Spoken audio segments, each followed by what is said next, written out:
حضرت گرامی، نماز کی ہر رکعت میں اللہ رب العالمین سے ہم عہد و پیمان کرتے ہیں اور ایک وعدہ ہم کرتے ہیں کہ ایاک نعبد و ایاک نستعین، کہ ہم تیری ہی عبادت کرتے ہیں اور تجھی سے مدد چاہتے ہیں۔ تو گویا کہ ہم یہ آوازہ لگاتے ہیں اور یہ بلند کرتے ہیں آواز کی کون ہے ہماری مدد کرنے والا اگر تو ہماری مدد نہ کرے، کون ہے ہمیں سہارا دینے والا اگر ہمیں تو سہارا نہ دے، کون ہے ہمیں اولاد دینے والا اگر تو ہمیں اولاد نہ دے، کون ہے ہماری تکلیفوں کا مداوع کرنے والا اس کو سننے والا اگر تو ہماری تکلیفوں کا مداوع نہ کرے تو ہماری تکلیفوں کا نہ سنے، کون ہے ہمیں پریشانیوں سے نجات دینے والا اگر تو ہمیں پریشانیوں سے نجات نہ دے۔ تو گویا کہ ہم اللہ رب العالمین سے ہر نماز کے اندر ہر رکعت میں مداوع کرتے ہیں۔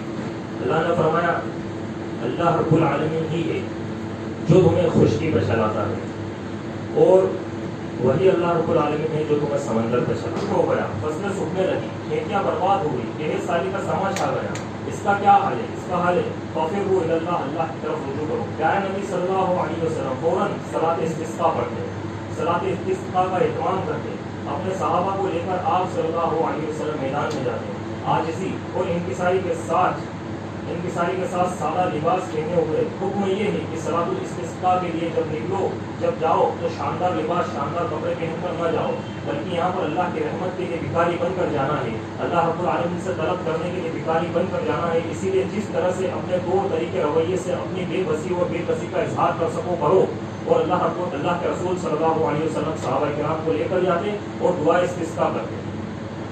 تو یہ اللہ رب العالمین کی طرف رجوع کرتے۔ جب بھی پریشانی آتی اللہ کے نبی اور صحابہ، پیارے نبی صلی اللہ علیہ وسلم اور صحابہ کرام جاتے، دعا کرتے اور آسمان سے موسلادھار بارش نازل ہونے لگتی۔ نظام کائنات میں اگر یہ تبدیلی دیکھنے کو ملتی کہ سورج بے نور ہو گیا، سورج کو گرہن لگ گیا، چاند بے نور ہو گیا، چاند کو گرہن لگ گیا، تو پیارے نبی صلی اللہ علیہ وسلم فوراً اللہ کی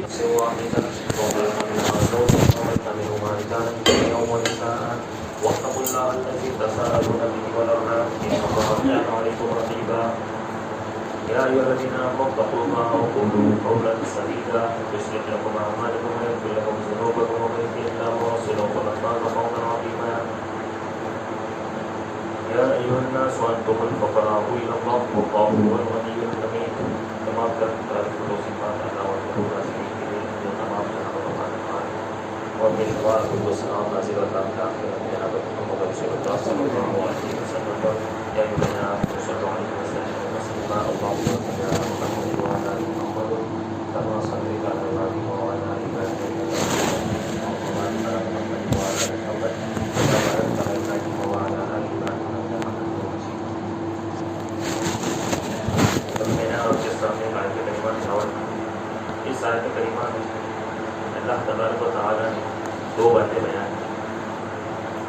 پہلی بات یہ کہ یا ایھا الناس انتم الفقراء الی اللہ، کہ لوگوں تم تمام اللہ کے در کے فقیر ہو، واللہ هو الغنی الحمید، اور اللہ رب العزت غنی ہے اور بے نیاز ہے، اسے کسی کی مدد کی ضرورت نہیں، نہ تکلیف میں اسے کسی کی مدد کی ضرورت ہے، نہ تدبیر میں اسے کسی کی مدد کی ضرورت ہے۔ اللہ رب العالمین تدبیر کے اکیلے ہی کرتا ہے، تخلیق تمام کائنات کے اکیلے کرتا ہے، ہر مخلوق کو کس طریقے سے کیا رنگ دینا ہے اللہ رب العالمین اکیلا اس بات پر قادر ہے۔ جو مخلوقات پہلے موجود نہیں تھی یا کل موجود نہیں تھی، اللہ رب العالمین آج اس بات پر قادر ہے کہ نئی مخلوق پیدا کر سکتا ہے۔ اللہ رب العالمین اس بات پر قادر ہے کہ اللہ رب العالمین کسی بھی مخلوق کی نئی تشکیل آج دے سکتا ہے۔ اتنے سارے جانور ہیں، اتنے سارے پرندے ہیں، اتنے سارے درندے ہیں، اتنی ساری چیزیں دنیا میں موجود ہیں، بہت ساری چیزیں آپ ریسرچ میں دیکھیں گے کہ پہلی بات نظر آئے اللہ رب العالمین قادر ہے، اللہ نے اس کو آج کل کے اندر تشکیل دے دی۔ تو یہاں پر اللہ رب العالمین نے فرمایا هو الغنی الحمید، وہ غنی ہے اور بے نیاز ہے، اس کو کسی کے ذرہ برابر کی مدد کی ضرورت نہیں ہے۔ اللہ ایک حدیث قدسی کے اندر فرماتا ہے کہ اگر سارے انسان نافرمان ہو جائیں، جتنے ہیں شروع سے لے کر ابن آدم سے لے کر اور آخرت یعنی قیامت کی صبح تک آنے والے تمام نافرمان ہو جائے، نافرمانیاں کرنے لگے اور سب وہ بغاوت کے کام کرنے لگے جو شریعتاً طور پر قرآن اور حدیث کے اللہ کے خلاف بناؤ سے ہوتا ہے۔ اللہ نے فرمایا کہ اللہ کے خزانے میں ذرہ برابر بھی کمی نہیں آیا، ذرہ برابر تمہارے سب کے پھر جانے سے، تمہاری بڑی بڑی طاقتوں کے پھر جانے سے، تمہارے سجدے رک جانے سے، تمہاری بغاوت ہو جانے سے، قرآن اور حدیث کے خلاف چلے جانے سے ذرہ برابر بھی اللہ کے خزانوں میں کمی آنے والے ہیں۔ تو یہ صریحتاً طور پر اگر دیکھا جائے تو اللہ رب العالمین کا کھلا چیلنج ہے ان تمام کو جو چاہتے ہیں کہ مطلب اسلام کو ہم ختم کر دیں۔ اگر آپ اسلام کو ختم نہیں کر سکتے، اسلام کو ذرہ برابر بھی نہیں لا سکتے، کیونکہ اللہ رب العالمین کو کوئی فرق نہیں پڑنے والا ان تمام چیزوں سے۔ اور فرمایا کہ اگر سارے کے بس سارے بندے نیک بن جائے، جتنے بھی بندے ہیں تمام کے تمام نیک بن جائے، تو اللہ رب العالمین کی شان پہلے ہی سے اعلیٰ ہے۔ ہماری اطاعت کا فائدہ ایک انسان کو ہے، ایک انسان اللہ کی اطاعت کرتا ہے، یہ بہت بڑی نعمت ہے اللہ کی طرف سے کہ اللہ نے ہمیں اطاعت کی توفیق دی۔ اللہ رب العالمین نے ہمیں اطاعت کی توفیق دی، اللہ رب العالمین نے ہمیں اس کے رسول کی محبت صلی اللہ علیہ وسلم کی محبت کی توفیق دی۔ اللہ کا ہم پر احسان ہے۔ ایک بندہ اگر سجدہ کرتا ہے تو اس سجدے کا فائدہ ایک بندے کو ہے، اس سجدے کا فائدہ کس کو ہے؟ 100 سجدے کرتا ہے تو 100 سجدوں کا فائدہ اس بندے کو ہے۔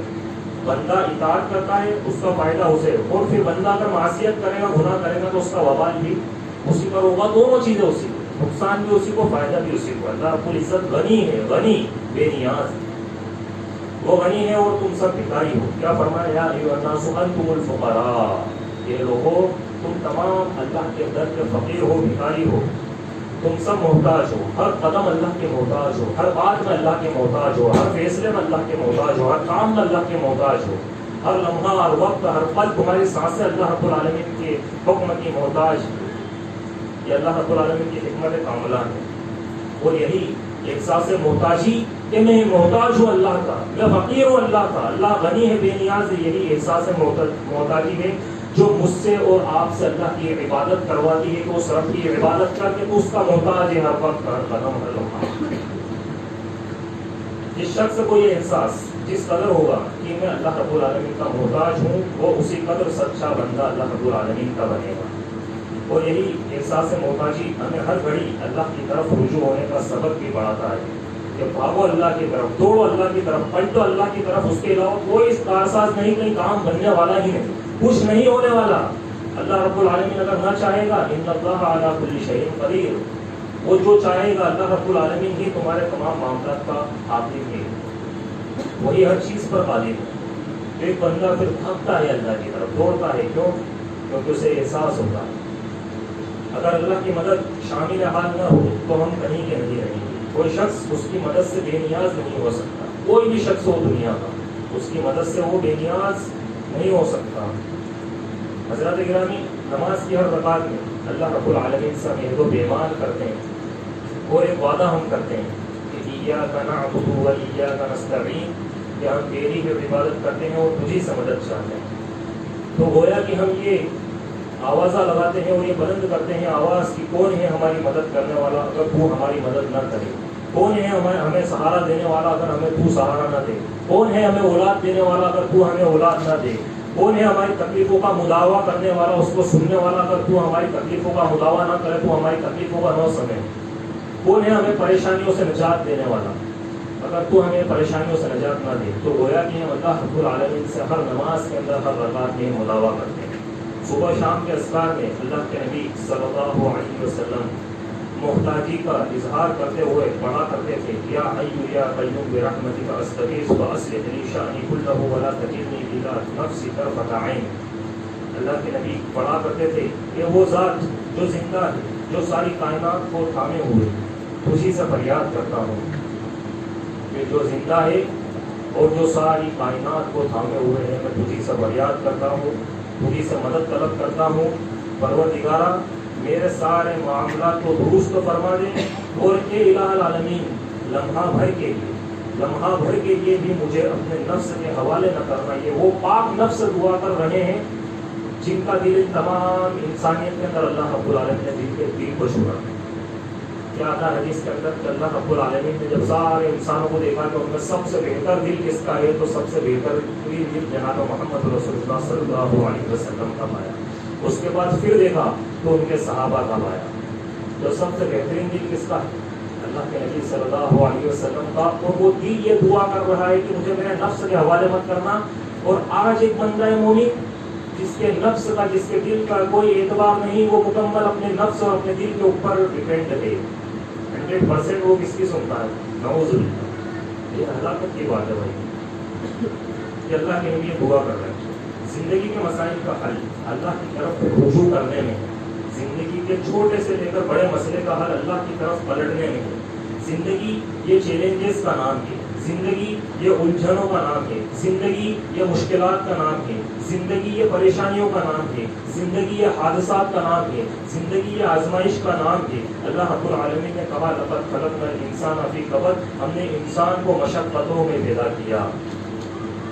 زندگی مسائل سے گھرا ہوا سفر ہے. ایک انسان جب مشقتوں میں ہے تو اللہ رب العالمین نے اس کے سوالوں کا جواب دینے کے لیے خود کی ذات کو مقرر کیا، نہ کہ کوئی اور اس کے سوالوں کا جواب دے گا، کوئی اس کے مداوا کو سنے گا. زندگی مسائل سے جو گھرا ہوا سفر ہے، ان تمام کا واحد حل یہ ہے کہ بندہ صدق کے دل سے رجوع الہی کرے، اللہ رب العالمین کی طرف بیٹھے. آج ہم پریشان ہوئے جاتے ہیں. ایک انسان کے ساتھ ہر دوسرے دن تکلیف ہے. بھائی کوئی انسان آج خوش ہے تو وہ زندگی بھر تھوڑی نہ خوش رہے گا. اس کو کل پریشانی ہے، پھر پرسوں خوشی ہے، پھر پریشانی ہے، پھر خوشی ہے. خوشی اور غم ہر ایک لمحے میں، ہر ایک معاملے میں اللہ رب العالمین کی طرف رجوع کرنا ایک بندہ مومن کا شعار ہے جو اللہ کو کبھی بھولتا نہیں. ایسا نہیں کہ وہ خوش ہو جاتا ہے، اس کو نعمتیں مل جاتی ہے، اس کو اس کے من کی بات پوری ہو جاتی ہے تو وہ مست میں مگن ہو جاتا ہے اور دنیا کے عیش و آرام میں، بلکہ نہیں، وہ اللہ رب العالمین کی حدود کو یاد رکھتا ہے کہ میرے پاس یہ تمام چیزیں ہیں لیکن یہ تمام چیزوں کا استعمال مجھے حدود میں رہ کے کرنا ہے. اللہ رب العالمین نے جو حد قائم کیے اس کے اندر رہ کے کرنا ہے اللہ رب العالمین کا شکر ہے. قرآن کہتا ہے امن یجیب المضطر عبادہ ویکشف السوء ویجعلکم خلفاء الارض، کون ہے جو پریشان حال کی پکار کو سنتا ہے جب پریشانی میں گھرا بندہ اسے پکارتا ہے، وہ اس کی ذات ہے جو پریشانیوں کو دور کرتی ہے اور تمہیں زمین کا جانشین بناتی ہے، وہ اللہ رب العالمین. پھر اللہ آگے کہتا ہے الہکم مع اللہ، الہکم مع اللہ، کہ جو تمہیں پریشانیوں سے نکالتا ہے، جس سے تم مداوا کرتے ہو، کیا اللہ کے ساتھ کوئی اور معبود ہو سکتا ہے؟ قلیلا ما تذکرون، مگر یہ نادان انسانوں تم نصیحت بہت کم حاصل کرتے ہو. حضرات گرامی، زندگی میں آنے والے چیلنجز کو قرآن ایک مثال کے ذریعے پیش کرتا ہے اور سمجھاتا ہے. سورہ یونس میں سمندر کی مثال اللہ رب العالمین نے دی. فرمایا هو الذی یسیرکم فی البر والبحر حتی اذا کنتم فی الفلک وزرعنا بهم بريح طیبہ وفرحوا بها جاءتها ريح عاصف وجاءهم الموج من كل مكان وظنوا انهم احيط بهم دعوا الله مخلصین له الدین لئن انجیتنا من هذه لنکونن من الشاکرین فلما انجاهم اذا هم یبغون فی الارض بغیر الحق. اللہ رب العالمین نے یہاں پر مثال بیان کی سورہ یونس کے اندر. اللہ نے فرمایا اللہ رب العالمین ہی ہے جو تمہیں خشکی پہ چلاتا ہے اور وہی اللہ رب العالمین ہے جو تمہیں سمندر پہ چلاتا ہے. ہم خشکی پر جو چل رہے ہیں، ہم راستوں پر جو چلتے ہیں، ہم سواری پر جو چلتے ہیں، ہم پیدل جو چلتے ہیں، چلانے والی ذات اللہ رب العالمین. سمندر پر چلانے والی ذات یہ اللہ رب العالمین کی. اور ایک مرحلہ ایسا بھی آتا ہے کہ تجارت کے لیے یا کسی بھی غرض سے سمندری سفر تم پر پیش آتا ہے. کشتی موافق ہواؤں میں چلتی ہے. اللہ رب العالمین یہاں پر تذکرہ کر رہا ہے مشکلات کا کہ کشتی موافق ہواؤں میں چلتی ہے. جدھر تم کشتی کو چلاتے ہو وہ ادھر کی طرف چلنے لگتی ہے. موسم سازگار ہے اور سمندر میں سکون ہے، ہوائیں ہیں. اس کو اپنی زندگی سے سمجھنا. اس مثال کو اگر کسی نے سمجھ لیا اس نے گویا کہ اس نے اللہ رب العالمین کو پکارنا سمجھ لیا، اللہ رب العالمین کی طرف رجوع کرنا سمجھ لیا، اللہ رب العالمین کے قدرت کاملہ کو سمجھ لیا. کہ ہر انسان کی زندگی میں اچھے موڑ چلتے رہتے ہیں، پھر اچانک سے مشکلات آ جاتی ہیں، پریشانیاں آ جاتی ہیں. موسم سازگار ہے، سمندر میں سکون ہے، ہوائیں بھی صحیح سمت میں چل رہی ہے، منظر بڑا خوشنما ہے. اچانک سے جاءتها ریح عاصف، اللہ کے حکم سے آندھی چلتی ہے. اللہ رب العالمین کے حکم سے آندھی چلتی ہے، سمندر میں موجیں اٹھنے لگتی ہے اور تمہارا سفینہ ڈاواں ڈول ہونے لگتا ہے. اب سارے مسافر موج کو اپنی آنکھوں سے دیکھنے لگتے ہیں، اس مصیبت کو اپنی آنکھوں سے دیکھنے لگتے ہیں. تو یہاں دعوا اللہ مخلصین لہ الدین، کہ سارے معبودان باطلہ کو چھوڑ کر وہ اس کے لیے اللہ رب العالمین کے لیے دین کو خالص کر دیتے ہیں. وہ اللہ رب العالمین کے لیے دین کو خالص کر دیتے ہیں اور دین کو خالص کرتے ہوئے اس کو اللہ رب العالمین کو پکارتے ہیں اور کہتے ہیں لئن یہ پروردگارا اگر اس مصیبت سے ہمیں بچا لیا تو باقی زندگی تیرے شکر گزار بن کر ہم گزاریں گے. اور پھر اس کے بعد کیا ہوتا ہے؟ اس کے بعد اللہ رب العالمین کہتا ہے فلما انجاہم، جب اللہ رب العالمین تمہارے سفینوں کو بچا کر ساحل پر لے کر آتا ہے، تمہارے سفینوں کو بچا کر اس کشتی کو کنارے لگا دیتا ہے، تو سمندر میں کیے ہوئے سارے وعدوں کو تم بھول جاتے ہو. سارے وعدوں کو تم بھول جاتے ہو. ایک انسان، اللہ رب العالمین نے ایک انسان کی یہاں پر مثال بیان کی کہ وہ کیا کرتا ہے، وہ مشقت میں اللہ کو یاد کرتا ہے، لیکن پھر جب اس ڈاواں ڈول ہوتا ہے جب اللہ کو یاد کرتا ہے، لیکن جب کنارے لگتا ہے تو وہ اللہ کو بھول جاتا ہے. مشکلات ہم پر آتی ہے، ایک انسان کبھی بہت زیادہ پریشان ہو جاتا ہے اور ہم نے وہ منظر دیکھے ہیں. مثال کے طور پر اجتماعی مصیبت کی اگر بات کریں تو کورونا آیا تھا، اس کے اندر جو معاملات ہوئے تھے وہی مسجدوں میں جانے سے ایک انسان کو روک لگ گئی تھی. ایک انسان جو ہے اجتماعی عبادت نہیں کر پا رہا تھا، وہ فرائض کی جو مٹھاس ہے، جو تازگی ہے، جو اس کے جو ثواب ہے، اس کا جو اجر ہے وہ نہیں پا رہا تھا. اس وقت وہ کیا وعدے کر رہا تھا؟ اس وقت وہ بول رہا تھا کہ ایک بار اگر میری جان بخش گئی، کیونکہ اس وقت اس کی جان بھی داؤ، سب کی جان داؤ پہ لگی تھی. کون اس وقت سب ڈرے ہوئے تھے کہ یہ سب، یہ جوان یہاں سے جا رہا ہے، وہ بچہ وہاں سے جا رہا ہے، وہ بوڑھا وہاں سے جا رہا ہے، تو ہو سکتا ہے کہ ہمارا بھی نمبر لگ جائے.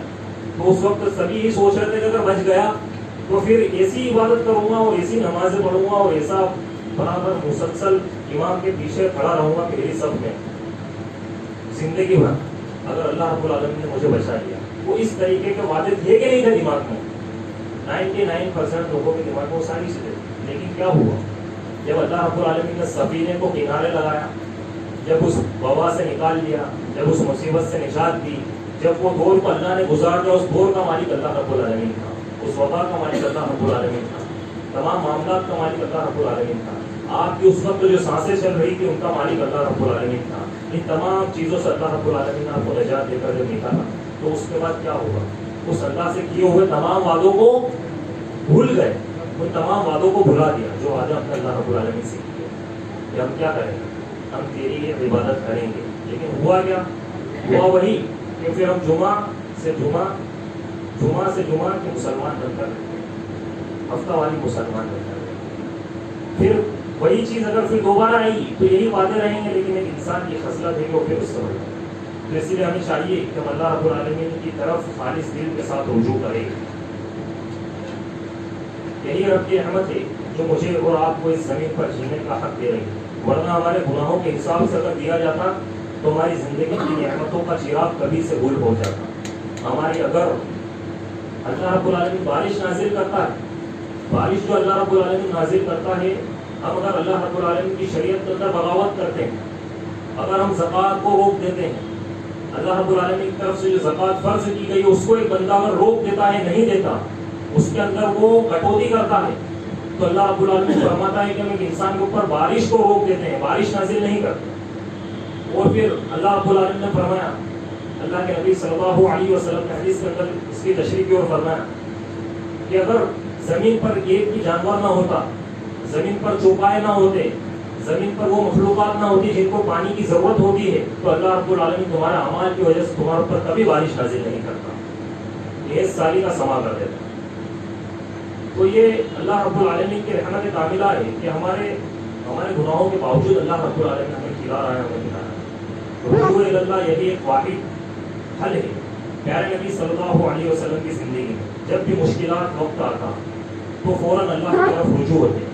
کان النبی صلی اللہ علیہ وسلم اذا حضبه امر فزع علیہ الصلاۃ، کہ جب بھی کوئی اہم معاملہ درپیش ہوتا یا کوئی مشکلات کا وقت اللہ کے نبی صلی اللہ علیہ وسلم کی زندگی میں بے چینی کا وقت کوئی آتا تو آپ صلی اللہ علیہ وسلم فوراً نماز کی طرف لپکنے کا تذکرہ ہے، فوراً لپکتے کہ بس ایک واحد حل ہے جو چھوٹی سے لے کر بڑی مشکلات سے ایک بندے کو نکال سکتا ہے، اور وہ کیا ہے؟ اللہ رب العالمین کی طرف رجوع کرنا، اس اللہ کی طرف پلٹنا. اور آپ صلی اللہ علیہ وسلم کی زندگی کے دکھ درد کا مداوا جو ہوتا تھا وہ نماز میں ہوتا تھا. کہ نماز اللہ کے نبی صلی اللہ علیہ وسلم اسی وقت پڑھا کرتے تھے جب بھی پریشانی آتی. نظام کائنات میں ہلکی سی تبدیلی بھی دکھتی تو پیارے نبی صلی اللہ علیہ وسلم فوراً اللہ کی طرف رجوع کرتے.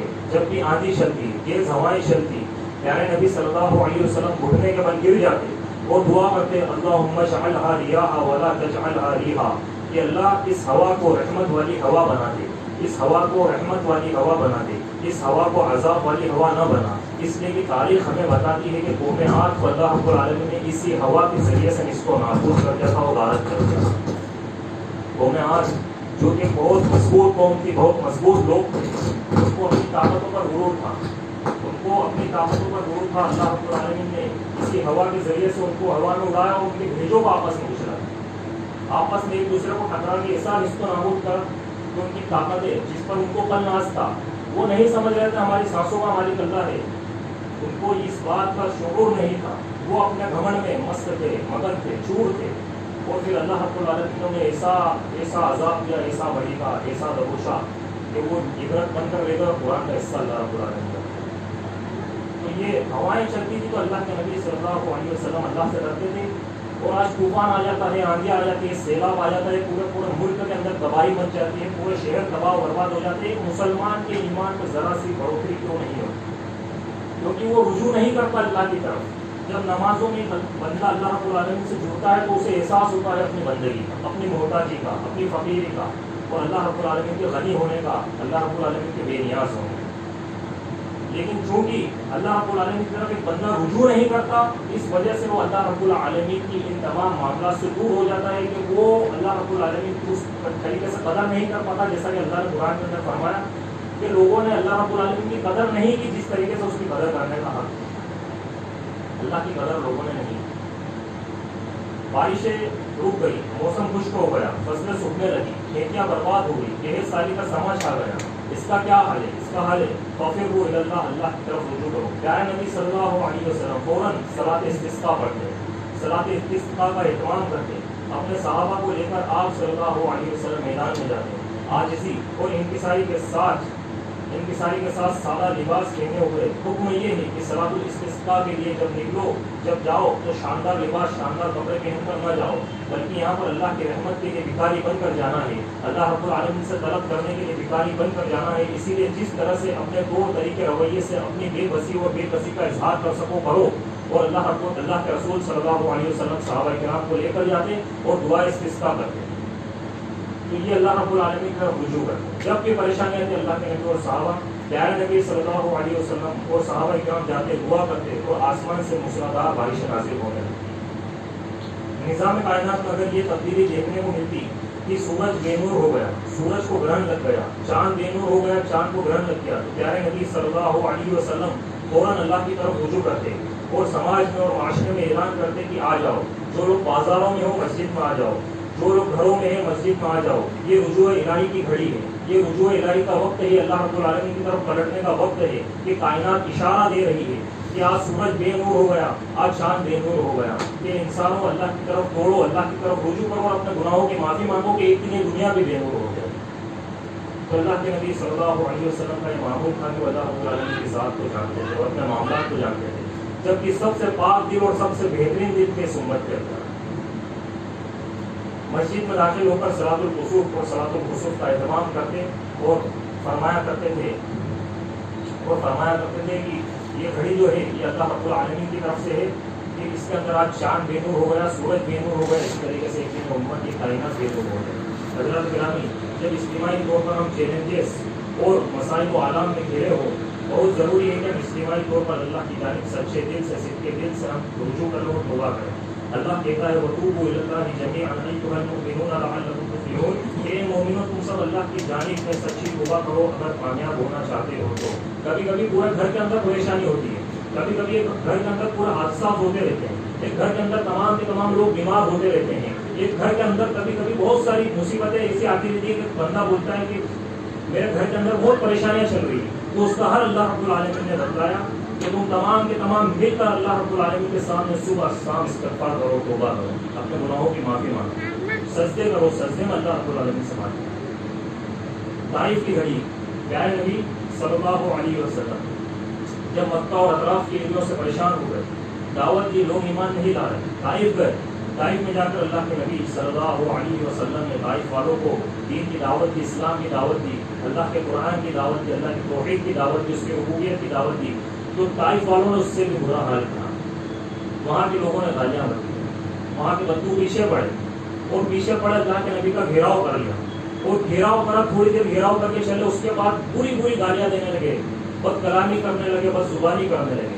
پھر جب ان کو لگا کہ معاملہ پورا اپنے پکش میں ہے، اللہ کے نبی صلی اللہ علیہ وسلم اکیلے ہیں، تو زید بن حارثہ جو کہ اللہ کے نبی کے ساتھ تھے، یہ 2 لوگ تھے خالی، ان تمام نے پتھر مارنا شروع کرے. زید بن حارثہ کے بھی کئی سارے زخم لگے. زید بن حارثہ اللہ کے نبی صلی اللہ علیہ وسلم کے آگے ڈھال بن کر کھڑے ہو گئے اور اتنا مارا کہ اللہ کے نبی کے جسم کا تھر سے خون نکل کر ان کی جھوٹیوں کے اندر جم گئے. اللہ کے نبی وہاں سے نکلے اور نکل کر ایک باغ کے اندر جا کر پناہ لی. جب انگوروں کا جو درخت تھا اس کے نیچے پناہ لی، اللہ کے نبی صلی اللہ علیہ وسلم وہاں پر جا کر جب بیٹھے تو اللہ کے نبی نے دعا دی. اور دعا کیا کی؟ جو دعائیں مستضعفین کے نام سے مشہور ہے، اس دعا کے ایک ٹکڑے سے اندازہ کیا جا سکتا ہے کہ طائف میں اس بدسلوکی سے دوچار ہونے کے بعد اور کسی ایک بھی شخص کے ایمان نہ لانے کی وجہ سے آپ صلی اللہ علیہ وسلم کس قدر دل فگار تھے اور آپ صلی اللہ علیہ وسلم کے احساسات پر حزن و علم اور غم و افسوس کا کس قدر غلبہ تھا. آپ صلی اللہ علیہ وسلم نے فرمایا کہ اللہم الیک اشکو ضعف قوتی وقل حیلتی وهوانی علی الناس یا ارحم الراحمین انت رب المستضعفین وانت ربی الی من تکلنی الی بعید یتجہمنی اوسع لی اعوذ بنور وجهک الذی اشرقت علیہ الظلمات وصلها علیہ امر الدنیا والآخرة ان تنزل بی غضبک او یحل علیک سخطک لک العتبى حتی یرضى ولا حول ولا قوة الا بک. اللہ کے نبی صلی اللہ علیہ وسلم نے دعا کی کہ بارئ اے رب العالمین، میں تجھی سے اپنی کمزوری اور بے کسی اور لوگوں کے نزدیک اپنے بے قدری کا شکوہ کرتا ہوں. یا ارحم الراحمین، تو کمزوروں کا رب ہے اور تو ہی میرا بھی رب ہے. تو مجھے اس کے حوالے کر رہا ہے، کیا کسی بیگانے کے جو میرے ساتھ اپنی تنگی سے پیش آئے، یا کسی دشمن کے جس کو تو نے میرے معاملے کا مالک بنا دیا ہے. اگر مجھ پر تیرا غضب نہیں ہے تو مجھے کوئی پرواہ نہیں، لیکن تیری عافیت میرے لیے زیادہ کشادہ ہے. میں تیرے چہرے کے اس نور کی پناہ چاہتا ہوں جس سے تاریکیاں روشن ہو گئی اور جس پر دنیا و آخرات کے معاملات درست ہوئے کہ تو مجھ پر اپنا غضب نازل کرے، یا تیرے احساس میں مجھ پر وارد ہو. تیرے ہی رضا مطلوب ہے، یہاں تک کہ تو خوش ہو جائے اور تیرے بغیر کوئی زور اور طاقت والا نہیں. یہ اللہ کے نبی صلی اللہ علیہ وسلم سے دعا کی اس مشکل گھڑی میں. تو کس طریقے سے اللہ کے نبی صلی اللہ علیہ وسلم نے مداوا لگایا کہ یہ معاملات تھے. حضرات، ایک اور گھڑی جہاں رجوع اللہ کی ہمیں سخت ضرورت ہوتی ہے، مجھ سے اور آپ سے غفلت ہوتی ہے، گناہ ہو جاتا ہے، گناہ کے بعد اللہ کی طرف رجوع ہو، یہ بے حد ضروری ہے. ایک انسان گناہ کرے اس کے بعد اللہ کی طرف رجوع ہو. گناہ کر کے اگر ایک شخص شرمندہ نہ ہو، ایک شخص اگر نادم نہ ہو اور پھر گناہ پہ گناہ کیا جائے تو پھر اس کے بعد اس کے دل پر جو ہے شیائی چھائی تھی. کیا فرمایا اللہ رب العالمین نے قرآن مجید کے اندر کہ ان کے دلوں پر زنگ لگ گئے، ان کے دلوں پر مہر لگ گئے. اور اسی کو اللہ کے نبی صلی اللہ علیہ وسلم نے حدیث کے اندر تعبیر کیا کہ ایک شخص کوئی گناہ کا کام کرتا ہے تو اس کے سینے پر ایک سیاہ دھبا پڑ جاتا ہے. جب وہ توبہ کرتا ہے تو دھبا مٹ جاتا ہے، اور اگر گناہوں پر اصرار کرتا ہے تو دھبا اس کے قلب و جگر کو مفلوج کر لیتا ہے، پھر وہ آسانی سے نہیں نکلتا. اس کے لیے بندے کو اللہ کی طرف رجوع کرنا پڑتا ہے. تو کہیں ایسا نہ ہو کہ ہمارے دل نیکیوں میں کیوں نہیں لگ رہا، ہمارے دل اللہ کی طرف رجوع ہونے میں کیوں نہیں لگ رہا، ہمارے دل نمازوں میں کیوں نہیں لگ رہا. جب ہم سجدے میں جاتے ہیں کوئی بھی دوسرا کام کریں گے تو ایک وقت میں کیا انسان 2 کام کر سکتا ہے، اس کے دماغ میں ایک ہی بات چلے گی. لیکن نماز میں جاتا ہے تو 2 کام ہوتے ہیں.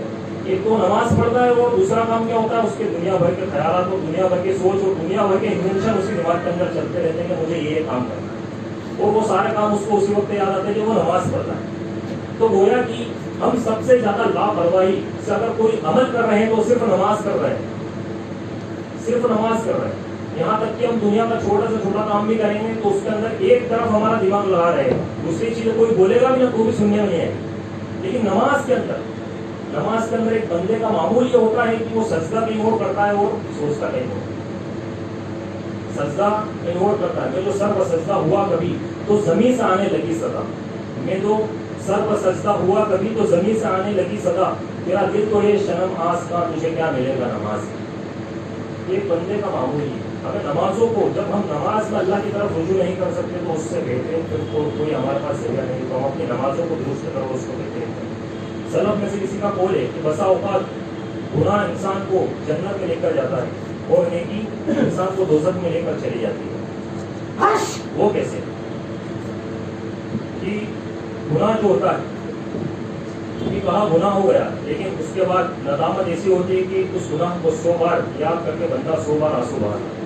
گناہ ہو گیا لیکن انسان نے غلطی کر دی، 100 بار اس کو یاد کرے گا، 100 بار ایک انسان آنسو بہائے اور وہ توبہ کرتا ہے، اور وہ جب بھی اس گناہ کو یاد کرتا ہے وہ روتا ہے، وہ گڑ گڑاتا ہے کہ مجھ سے وہ گناہ ہوا تھا، تو اللہ رب العالمین اس کو بخش دیتا ہے، اس کو معاف کر دیتا ہے، اور اس کی اس جو ہے پشیمانی کی وجہ سے اللہ رب العالمین اس کی اس توبہ کو قبول کر دیتا ہے۔